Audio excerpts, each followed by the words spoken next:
Bienvenidos, bienvenidas a una nueva edición de Mujeres que Mueven el Mundo, esta coproducción entre distintas áreas de la Universidad Nacional de Córdoba, como el Programa de Género de la Secretaría de Extensión, el CEPA, Centro de Producción Audiovisual, y los servicios de radio y televisión universitarios. Hoy estamos aquí para recordar una importante experiencia que se viene desarrollando en el marco de la universidad, como son las consejerías en salud sexual y reproductivas. Una experiencia que combina investigación, docencia y extensión y que se implementa desde el 2008 en más de 10 municipios de la provincia de Córdoba. Para ello vamos a charlar con una de sus coordinadoras, la doctora Mariana Butinov, que es profesora adjunta de la Cátedra de Epidemiología General y Nutricional de la Escuela de Nutrición y de la Cátedra de Salud Comunitaria de la Facultad de Ciencias Médicas. Con ella vamos a abordar los distintos marcos que tienen las consejerías, pero sobre todo cómo la salud se puede abordar desde una perspectiva de género, se debe abordar desde una perspectiva de género y en el marco de los derechos humanos. Las invitamos a esta nueva edición de Mujeres que Mueven el Mundo. Y aquí estamos despertando como flores de un campo que no siempre fue regado. Porque algunos, con pensar en esa idea, el temor los paraliza y se duermen asustados. Ni una menos pretendemos y por eso defendemos flores que no hay que cortar. Aprender a respetar, nada aquí nos pertenece. Todo lo que nace crece, no trates de conquistar. No hay por qué. Ya recibimos a Mariana Butinov, con quien vamos a conversar en esta edición, y en primer lugar darte la bienvenida. Muchas gracias por venir para el programa y personalmente un placer tenerte. Hola Pate, yo estoy muy contenta de estar acá, de poder compartir esta experiencia tan cara para nosotras desde la universidad, junto con tanta gente durante todos estos años. Así que gracias por la invitación. Bueno, muchas gracias. Vamos a empezar con un breve recorrido de la biografía. Por ahí las entrevistadas son un poco reticentes en el afán de mostrar lo militante, pero nos parece importante en esto de que lo personal es político, mirar en qué marco se gestaron estas inquietudes que hoy desarrollamos de manera profesional o militante. ¿Cómo fue tu origen, tu familia? Bueno, mi familia es una de las tantas familias que vio su trayecto atravesado por la dictadura militar. Mi padre tuvo que irse del país cuando yo tenía 5 o 6 años y entonces durante muchos veranos pasaba tiempo en Ginebra y ahí cerca de muchas mujeres que me mostraron posibilidades de desarrollo distintos de la maternidad y la vida hogareña como madre y esposa. Y eso fue muy interesante para mí porque me acercaron a lecturas y a una mirada política de la vida desde bastante joven, a veces dura y dolorosa, pero que me sirvió también para elegir algunos otros caminos. Y la inquietud por la salud y por esta perspectiva también más social de la salud, ¿cómo nació? ¿En qué marco?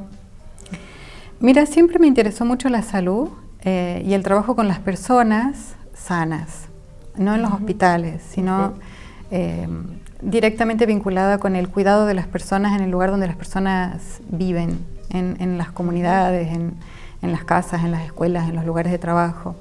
Y de hecho, cuando entré a la universidad empecé a estudiar medicina y trabajo social, que en ese momento era una escuela, y porque buscaba combinar materias que me sirvieran para ir formándome en esta perspectiva. Al tiempo dejé la carrera de trabajo social, el cursado de medicina es bastante intenso, pero cuando estaba como en 4º año de medicina, que comienza el trayecto hospitalario, hice un corte en mi formación y me dediqué durante un tiempo a estudiar ciencias sociales orientadas a salud. Y eso fue muy enriquecedor para mí porque me permitió después volver a la facultad, terminar mi formación como médica, pero ya con una mirada muchísimo más clara respecto de qué se puede hacer en salud como profesional de la salud fuera de los hospitales. ¿Y ese estudio fue en el marco también de la Universidad de Córdoba o fue en otros espacios? Sí, hice varios trayectos de formación en Ginebra, en Suiza, primero en un instituto que se llama Instituto de Estudios Universitarios para el Desarrollo. Ahí estudié materias que tienen que ver con antropología y sociología orientada a la salud y al desarrollo humano. Y después hice otro trayecto de formación cuando ya estaba recibida de médica, más directamente orientado a la salud sexual y reproductiva, a la investigación en salud sexual y reproductiva. Y los 90 te encuentran trabajando ya en un proyecto que tiene que ver con lactancia, con promoción de la lactancia, pero también del desarrollo infantil. ¿Cómo fue esa experiencia en la Fundación CLACID, ¿no? Que fue una experiencia importante. La Fundación CLACID fue una organización no gubernamental que tenía una característica. Estaba integrada por profesionales de la Municipalidad de Córdoba, de la Dirección de Atención Primaria, profesionales de la Sociedad Argentina de Pediatría y muchas personas que estábamos en distintas etapas de formación o de trabajo en la universidad. Teníamos como estrategia de subsistencia, como espacio de trabajo, las becas de investigación, y teníamos una fuerte convicción de que hacía falta investigar y al mismo tiempo trabajar con las comunidades. Entonces hubo un grupo importante de personas que nos formamos investigando en epidemiología, en temas de salud materno-infantil y trabajando en promoción de la salud en algunos barrios de la ciudad de Córdoba, y viendo cómo los barrios son los lugares donde se gestiona la salud de las personas, se gestiona la salud o la enfermedad de las personas, y cómo se puede cuidar o descuidar la salud de las personas desde esos espacios, como pudiendo palpar desde bastante chica, desde antes de recibirme o recién recibida, cómo realmente de qué se trata esto de que los determinantes sociales de la salud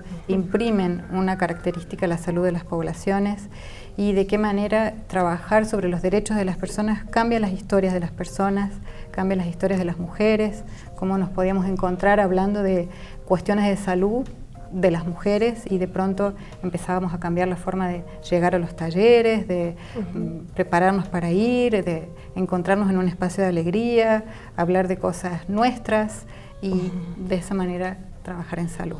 Es toda una perspectiva muy novedosa en aquella época, ya desde el hecho de correrse quizás como ONGs de lo asistencial, de lo meramente asistencial, para pensar también ahí investigación, perspectiva de derechos y sobre todo derechos sexuales y reproductivos, ¿no? Era como toda una novedad en aquella época, me parece. Sí, era una época de mucha militancia en Córdoba sobre los derechos sexuales y reproductivos. Veníamos de la ley Resónico, en Córdoba estaba prohibido por ley durante muchos años prescribir métodos anticonceptivos. La cuestión de la salud sexual y reproductiva era un tema completamente biomédico y digamos, del resorte de lo que los médicos y las médicas podían decidir o prohibir. Entonces había un fuerte movimiento que se llamaba la Intersectorial por la Salud Sexual y Reproductiva, y junto sobre todo con Silvina Reina y Chicha Brizuela, quiero traerlas aquí, reconocerlas como mis maestras en esa época, en estos temas. Aportábamos algunos datos de nuestras investigaciones a ese espacio, mostrando de qué manera era desigual e inequitativo el acceso a la posibilidad de cuidar la salud sexual y reproductiva de las mujeres. Bueno, algo que hoy parece impensable con todos los actuales debates, pensar en que están prohibidos los propios métodos anticonceptivos. Vamos a ver cómo de eso llegamos a la experiencia de las consejerías. En el próximo bloque seguimos conversando con Mariana Butinov. Ni una menos pretendemos y por eso defendemos flores que no hay que cortar, aprender a... Y aquí estamos despertando como flores de un campo que no siempre fue regado, porque algunos con pensar en esa idea... Seguimos en Mujeres del Mundo, hoy refiriéndonos a una experiencia de la propia Universidad Nacional de Córdoba. Para eso estamos con Mariana Butinov. Y antes todavía de empezar a hablar de las consejerías, me parece que sigue siendo importante explicar qué son los derechos sexuales y reproductivos. Los derechos sexuales y reproductivos son los derechos que tenemos todas las personas a gozar de la máxima capacidad de nuestra salud sexual y de nuestra salud reproductiva, entendiendo que son dos instancias de la salud diferenciadas. el ejercicio de la sexualidad como un ejercicio de goce pleno y saludable, y el ejercicio de la reproducción para aquellas personas que eligen si quieren tener o no tener hijos, cuándo quieren tener los hijos, en qué condiciones quieren tener los hijos. Entonces, la salud sexual y la reproductiva es una posibilidad de tener un proyecto de vida saludable en el goce de la sexualidad y de la reproducción para aquellas personas que eligen tener hijos. Un paradigma muy distinto del que traemos como generación, asociada más al pecado y a una serie de tabúes. Y este paradigma de derechos humanos es el que adopta la universidad para también adherirse a los objetivos del milenio. Contanos también un poco de eso, qué se propuso qué son los objetivos del milenio, a qué adhería la universidad cuando empezó a desarrollar esta tarea. Bueno, los objetivos de desarrollo del milenio fueron una serie de objetivos que se propusieron desde los organismos de Naciones Unidas, a los cuales adhirió nuestro país, por cierto, que fijaban una serie de metas a alcanzar para el año 2015, entre los cuales estaban el objetivo de desarrollo del milenio el 4, el 5 y el 6. El 4 proponía alcanzar unas metas en términos de equidad de género, el 5 en términos de reducción de la mortalidad infantil, y el 6 en términos de reducción de la mortalidad materna o de mejora de la salud de las mujeres madres. Estaba puesto en los objetivos de desarrollo del milenio, entendiendo que así como la educación y otros aspectos del desarrollo son cuestiones que van directamente ligadas.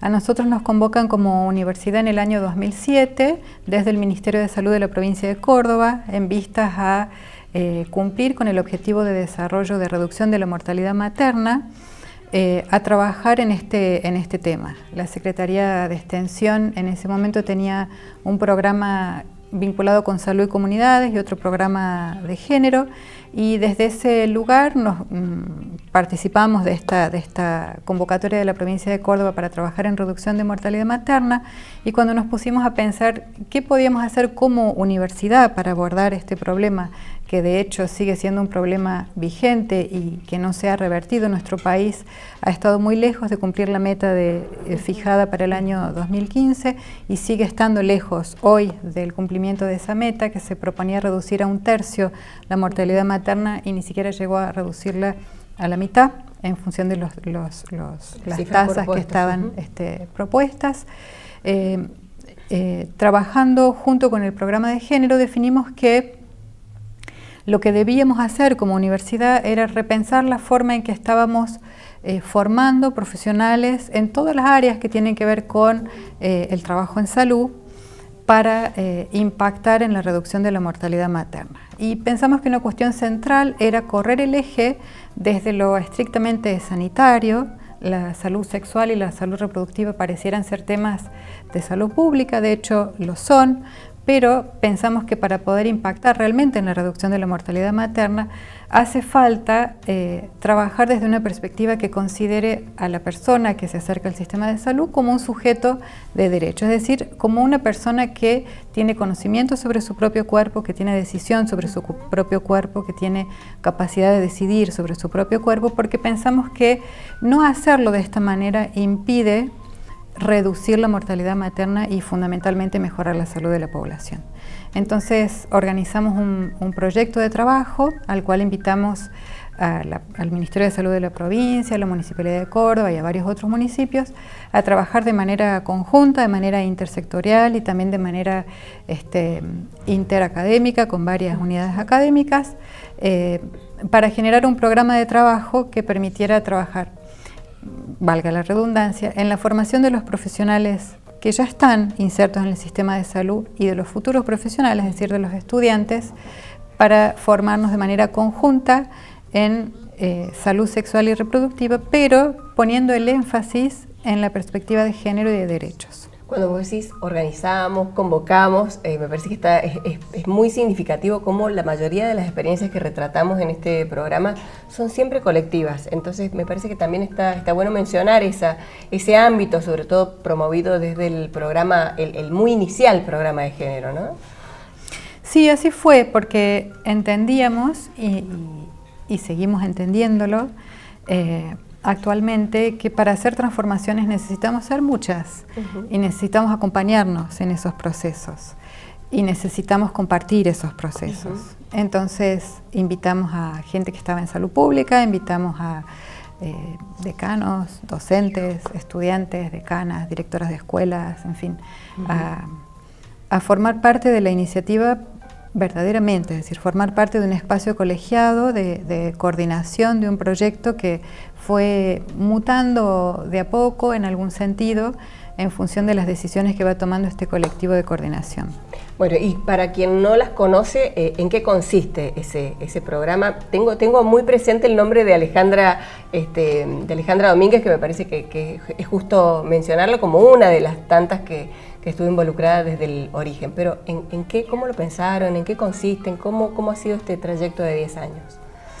Lo primero que hicimos en el año 2007, antes de empezar con el proyecto de las consejerías, fue hacer un diagnóstico intersectorial de cuáles eran las causas que podíamos reconocer en la ciudad de Córdoba que estaban incidiendo más directamente en la mortalidad materna. La mortalidad materna, como todas las muertes en realidad, tiene un fuerte impacto social. No es la misma la posibilidad o el riesgo de morirse para cualquier mujer que vive en nuestra ciudad. Depende mucho de nuestras condiciones de vida y nuestras posibilidades de cuidado. Entonces, sí estaba identificado que había una zona de la ciudad de Córdoba donde las mujeres tenían y tienen más riesgo de morir por causas relacionadas con la maternidad, el embarazo y el puerperio. Entonces empezamos a trabajar con funcionarios y también con colegas de la provincia y de la municipalidad para identificar cuáles eran las causas.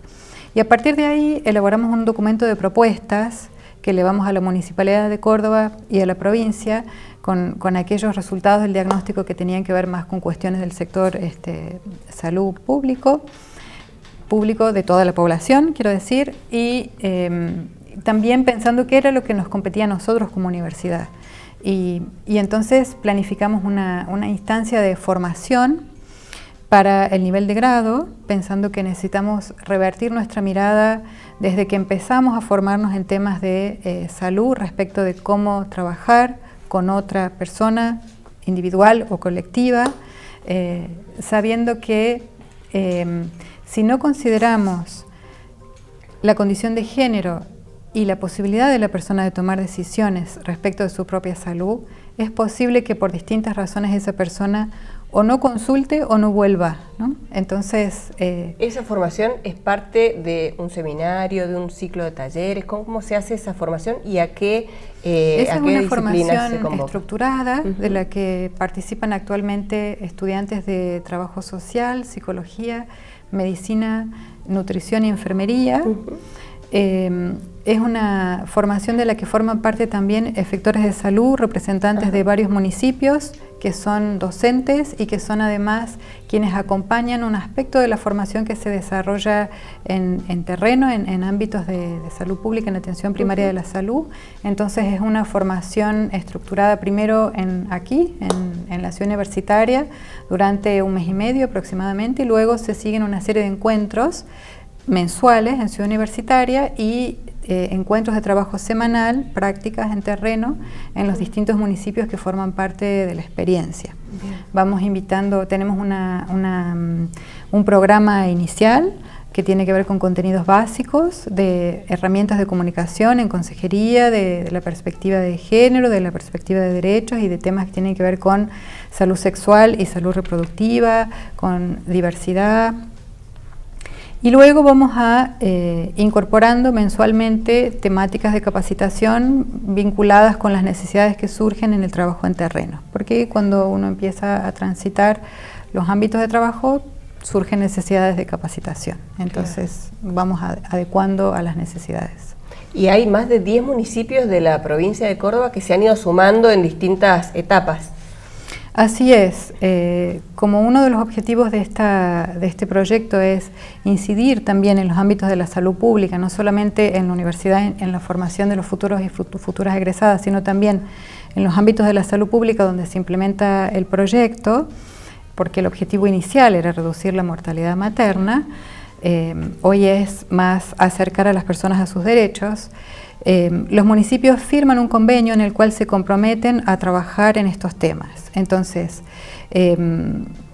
a través de la firma de ese convenio, se comprometen a también tener como una mirada hacia adentro de las prácticas del municipio y a revisar la manera como están trabajando para acercar a los vecinos del municipio a este aspecto de la salud. A lo largo de la experiencia, algunos municipios han podido sostener esta articulación y llevan ya muchos años participando de la experiencia, y otros municipios han decidido interrumpir la experiencia. Bueno, vamos a atravesar un poco esta conversación con un bloque que hemos agregado en este año, en el programa, en ocasión de conmemorarse un aniversario de la reforma universitaria. Nos parecía que también era importante en este aniversario preguntarle a las mujeres con las que habitualmente coincidimos en nuestras vidas públicas, privadas, ¿cuáles los avances en relación con el acceso al conocimiento, el derecho al acceso al conocimiento y sobre todo el acceso a la universidad, las deudas pendientes que tiene la universidad con las mujeres? Por eso vamos a incluir unos testimonios y después seguimos charlando. Bien. Mi nombre es Daniela Candelaria, estudio psicología en la Universidad Nacional de Córdoba y milito en una asociación civil que se llama ATA, Asociación de Travestis, Transexuales y Transgéneros de Argentina. El recorrido de mi familia de la rama femenina dentro de la universidad es casi nulo, porque mi mamá, no pudo terminar estudios primarios al ser una mujer de campo, no pudo acceder a los estudios secundarios y mucho menos a los universitarios. Y en mi provincia, porque yo soy de Jujuy, mis hermanas estudiaron carreras en universidades privadas o en institutos terciarios, pero nos costó muchísimo porque somos una familia de escasos recursos y siempre estuvimos peleándola para poder educarnos y salir adelante y conseguir un trabajo. Respecto a la pregunta acerca de qué deudas tiene la Universidad Nacional de Córdoba con las mujeres y con las identidades disidentes, propongo que contar un poco las deudas que veo desde mi punto de vista, ya que en la Universidad Nacional de Córdoba se presentaron proyectos de inclusión laboral trans que nunca fueron tratados en el superior. Esa deuda está pendiente con la población trans para que haya trabajo y para que haya más accesibilidad para las chicas trans y los chicos trans dentro de la UNC y que haya espacios libres de violencias y de discriminaciones. Es mi deseo y es una deuda que tiene la universidad de ser inclusiva con la diversidad. Ina Edelstein, en cuanto al paso por la universidad de mi parte femenina de la familia, de mujeres, tanto mi abuela como una tía abuela pudieron pasar por la universidad y recibirse de bioquímica y de arquitecta, respectivamente. Mi mamá también es psicóloga. Yo me recibí en la Universidad Nacional de Córdoba y soy licenciada en Comunicación Social, así que en buena parte de mi familia tengo una vertiente que ha podido pasar y recibirse en la universidad.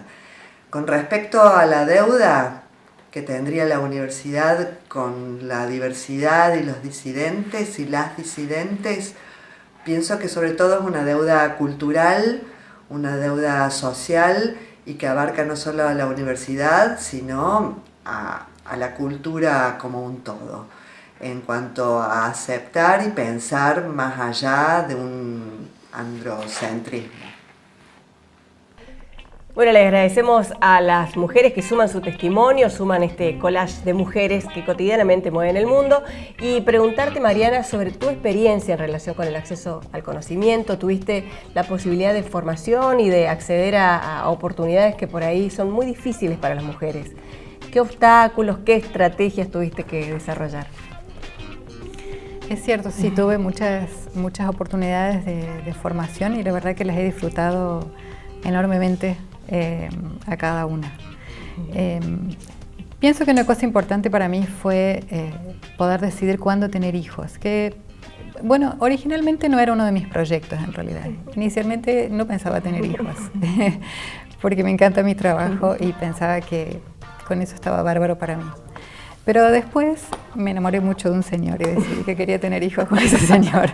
Para entonces, por suerte, ya había empezado mi doctorado y bueno, lo pude terminar. Me tomó bastante más tiempo del que pensaba y bueno, digamos, no fue fácil conciliar la maternidad con la vida académica. Tal vez por eso me tomó mucho más tiempo mi doctorado. Hay cosas que, bueno, está descrito, ¿no? Esto del techo de cristal, pero cuando pasa por el cuerpo de una es diferente que cuando una lo lee. Lo cuenta. Y bueno, fue todo un aprendizaje poder dedicar tiempo a las cosas que yo quería y que me gustaban. Sabiendo que no estaba mal y que había otras personas que podían ocuparse de mis hijos y que eso también estaba bien. En la época que yo estaba teniendo hijos, estaba también militando mucho por el derecho de las mujeres a una cierta forma de maternidad respetada, en pareja, de a dos, y eso también toma muchísimo tiempo. Entonces, bueno, fueron unos años así de avanzar más lentamente en mi vida académica. Así fue. Seguramente con muchas redes de sostén también afectivos y bueno, y estas estrategias que desplegamos. Y solidaridades. Y solidaridades sí. Varias. Bueno, para ir terminando nuestra edición de hoy, preguntarte un poco cuáles son los proyectos que tienen a futuro, como los desafíos pendientes de las consejerías. Ya 10 años realmente es una experiencia muy consolidada, pero seguramente los contextos varían y los desafíos también se van renovando, ¿no? Sí. Es una enorme alegría que el proyecto tenga continuidad, porque esa continuidad refleja una cultura de trabajo que tiene que ver con un hacer con otros, con un hacer en la universidad, con espacios extrauniversitarios y también con sostener un cierto diálogo en la universidad. Para mí, como docente de la Facultad de Ciencias Médicas, un desafío muy grande es que este proyecto tenga más anclaje en la Facultad de Ciencias Médicas. Es un proyecto muy tímido adentro de la facultad, que si bien ha tenido continuidad, la verdad que la ha tenido de manera todavía con una voz muy pequeñita, y en eso estamos trabajando varias personas para que tenga un cuerpo más grande. El proyecto dentro de una facultad que tiene 6 carreras que forman profesionales de salud, donde esta perspectiva está muy poquito desarrollada. Entonces, ese es el gran desafío en este momento. Seguramente se va a cumplir, sabemos del inmenso trabajo que desarrollan. La felicitamos a todo el equipo de las consejerías y también a esos municipios que no nombramos y que quizás estaría bueno nombrar, si me ayudás, Unquillo, Villa Allende, Villa de Soto, Malagueño, Villa General Belgrano, que se ha sumado, Jesús María, Mendiolaza, Cosquín, Vialet Macé, Belville en algún momento. Bueno, todos esos municipios y a quienes han participado de la experiencia, realmente felicitaciones. Bueno, muchas gracias a ustedes por traerlo aquí en el relato, a mí y a todas mis compañeras que participan de esta experiencia y que la verdad que lo sostienen con mucha convicción y con mucha pasión también. Bueno, un placer tenerte en Mujeres que Mueven el Mundo. A la audiencia les recordamos que pueden buscar estas ediciones y todos los programas pasados en el canal de YouTube de la Secretaría de Extensión de la Universidad Nacional de Córdoba. Nos despedimos y hasta la próxima. Aquí nos juntamos como un solo ramo, sirenas del mar, del cielo y la tierra. No estamos en pie de guerra, buscamos la paz, es la única neta. Ni una menos pretendemos y por eso